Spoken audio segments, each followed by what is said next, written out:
Hello there. We are back with our monthly ServiceDesk Plus Premiere. We have rolled out quite a few features and enhancements to ServiceDesk Plus Cloud for the month of November, and we are excited to showcase them to you. Let's take a look at them in this short video. First, let's start with request layout customization. This feature allows users to customize the request details page and ensure that the most important information is always available front and center. This helps in truly creating an efficient user experience. A quick note, by default, the Allow Technicians to Edit Layout toggle button is enabled.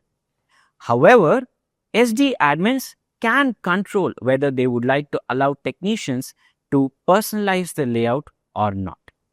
Next, we have introduced request user variables for custom notifications. Technicians can select dynamic user variables like pending approvers, created by, and more among the other key stakeholders that are involved.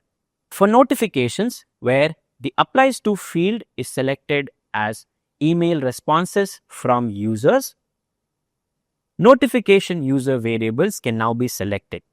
This means that you can filter based on the to and the CC field from incoming emails to notify the necessary stakeholders. Moving to the next feature, to make things cleaner and easier to read, users can now hide fields that are empty in the request details page. This applies to both the main section and the right-hand pane, allowing users to see information that's truly relevant to them.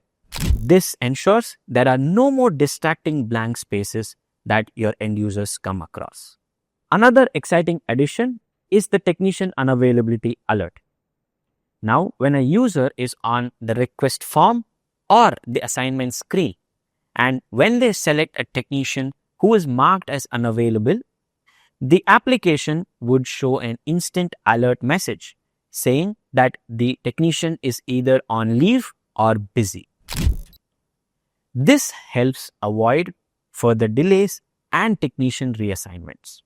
We have made major upgrades to the code-based customization wizard to help you deliver a truly personalized and industry-relevant experience to your end users. We are excited to introduce industry-specific templates that allow you to skip reinventing the wheel and instead choose from an extensive collection of templates that match the needs of various departments and industries. This enhancement means quicker deployment times and a user experience that feels familiar and relevant to your end users. We have also enhanced the customization by adding several new variables for personalizing content. By applying user variables to show content like recently submitted requests by the logged in user and so on.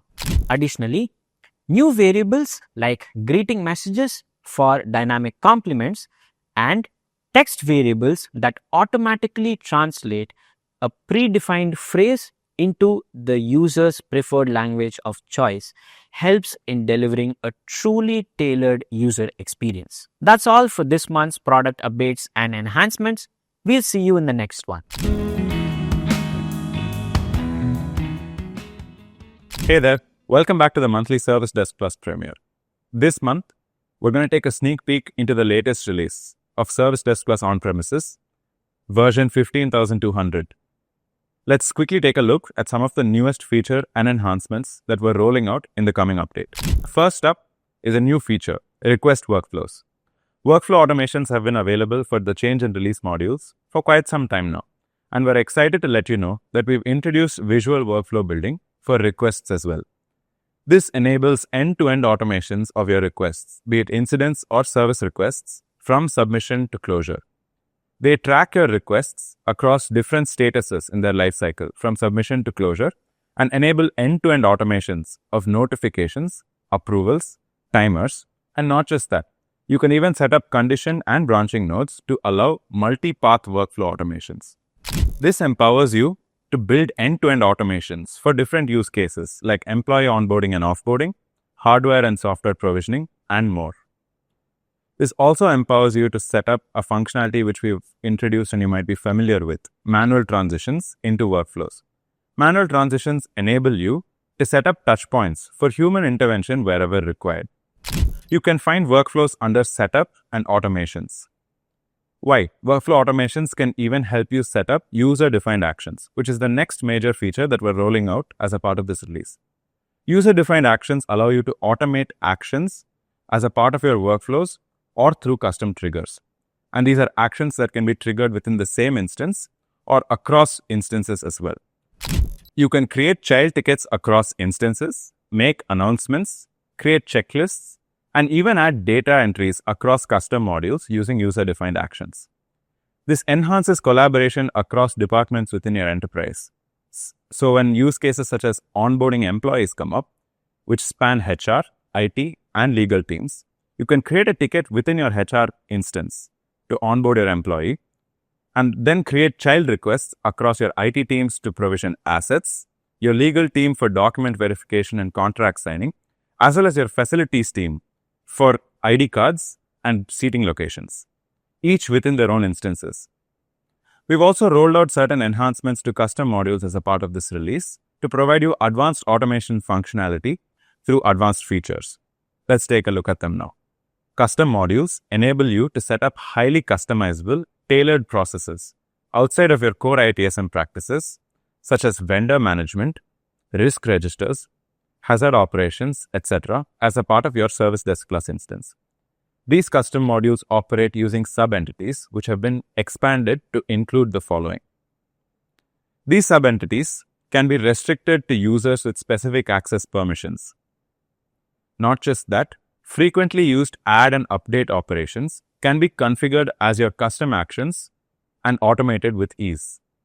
Now, you can build workflows and define timer-based actions for these custom modules, and even invoke custom functions as a part of your workflows, allowing you to automate unique business practices. Next up, we've introduced a new way you can customize your enterprise service management portal. Now, you can use Zoho Canvas, a graphic UI-based portal customization platform, to customize your enterprise service management portal to bring in both corporate and enterprise applications as a part of your ESM portal. This helps make your portal more accessible to your end users, bringing in custom widgets, fields, and even your organization's branding, all the way down to the greeting message that they see when they enter the portal. This sidesteps the need to know HTML scripting. We've also introduced a message extension in Microsoft Teams, allowing end users to create requests, serve existing tickets in ServiceDesk Plus, all directly from within your Teams interface. If your organization runs on MS Teams, then your ITSM just got a whole lot easier. And finally, we've introduced localized support for important data and fields across 37 different languages, for fields such as statuses, categories, and priorities. This empowers your end users to engage with the platform in the language of their preference, holistically improving the end user experience. That's all from us this month, folks. See you in the next one.